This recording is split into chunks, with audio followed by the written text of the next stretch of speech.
Hello hi అండి, నమస్తే అండి. నేను ఈరోజు పెరుగు చారు పకోడీ చేస్తున్నాను. దహి పకోడీ కూడా అంటారు. ఎలా తయారు చేస్తామో చూద్దాము, మీ అందరికి చూపిస్తాను.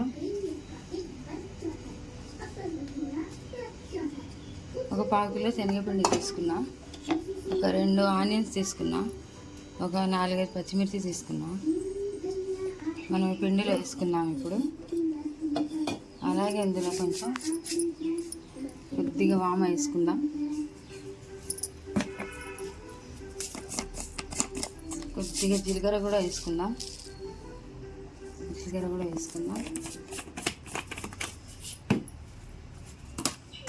ఉప్పు తగినంత.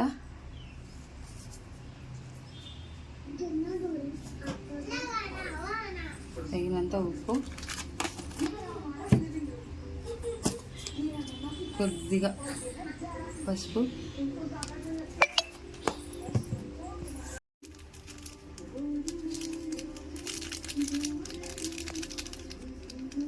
ఈను కొంచెం అంతా మంచిగా మిక్స్ చేసుకుందాం. మనం వాటర్ పోసుకొని చూస్తూ కలుపుకుందాం. ఇది బజ్జీలాగా రావాలి. చూస్తూ తడుపుకోవాలి, వాటర్ ఎక్కువ పోయకూడదు.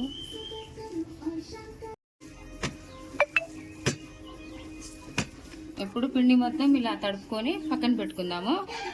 పెరుగు తీసుకున్నా, మిక్సీ జార్లో వేసుకున్నాను. ఇది కొంచెం చిక్కగా మనం గ్రైండ్ చేసుకుందాం. కొద్దిగా వాటర్ పోసి తయారు చేద్దాం. ఇప్పుడు ఇది మిక్సీ చేసుకొని వస్తాను నేను. పెరుగు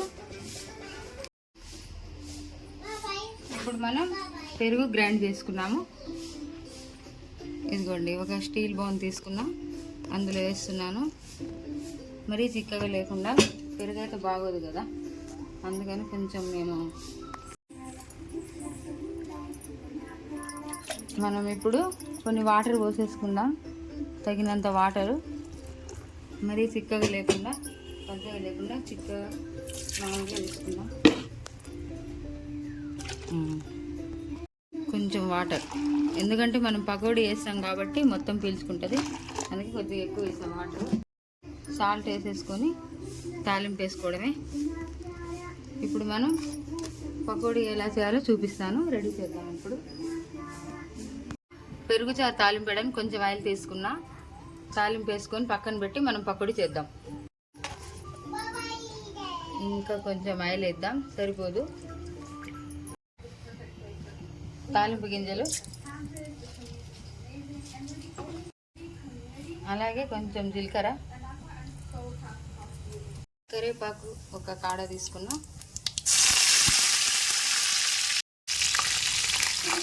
పసుపు.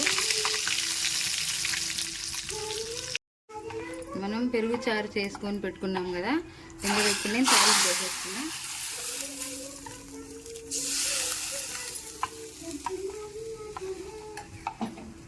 పెరుగు చారు తాలింపు రెడీ అయిపోయింది. కొద్దిగా కారం వేసుకుందాం. చారులో కూడా మనం పకోడీలో పచ్చిమిర్చి చేసాం కాబట్టి కొద్దిగా వేసుకుందాం కలర్ కోసం. ఇప్పుడు మనం ముందుగా నానబెట్టి పెట్టుకున్నాం కదా పకోడీ పిండి, ఇప్పుడు మనం పకోడీ చేసుకొని డీప్ ఫ్రై చేసుకొని ఈ పెరుగు చారులో వేసేసుకుందాం. ఇంకొంచెం పోసుకుందాం, సరిపోతే లేదో ఇలా చేయడమేనండి.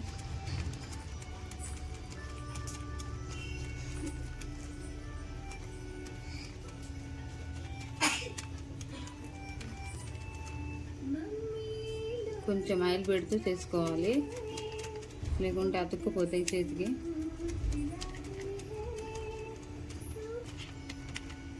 మీరు కూడా నచ్చితే ఇలా ట్రై చేయండి, లైక్ చేయండి, కామెంట్ చేయండి. పిల్లలు చాలా బాగా తింటారు, బాక్సులలో కూడా బాగుంటుంది. ఇంకా మొత్తం ఇలాగే చేసుకోవాలి. ఇప్పుడు మనం డీప్ ఫ్రై చేసుకుందాం.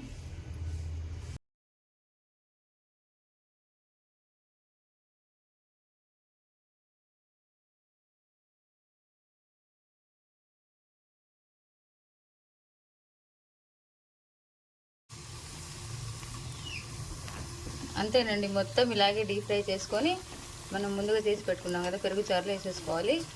ఇంకా నానిన తర్వాత తింటే చాలా బాగుంటుంది.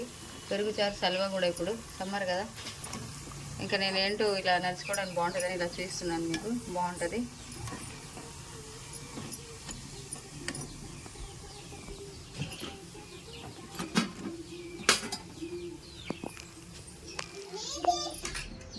బజ్జీ ఇప్పుడు మనం ముందు చేసి పెట్టుకున్నాం కదా, ఆ పెరుగు చారులో ఈ బజ్జీ మనం డీప్ ఫ్రై చేసుకున్నాం. చల్లగా అయిన తర్వాత పెరుగు చారులో వేస్తున్నాం.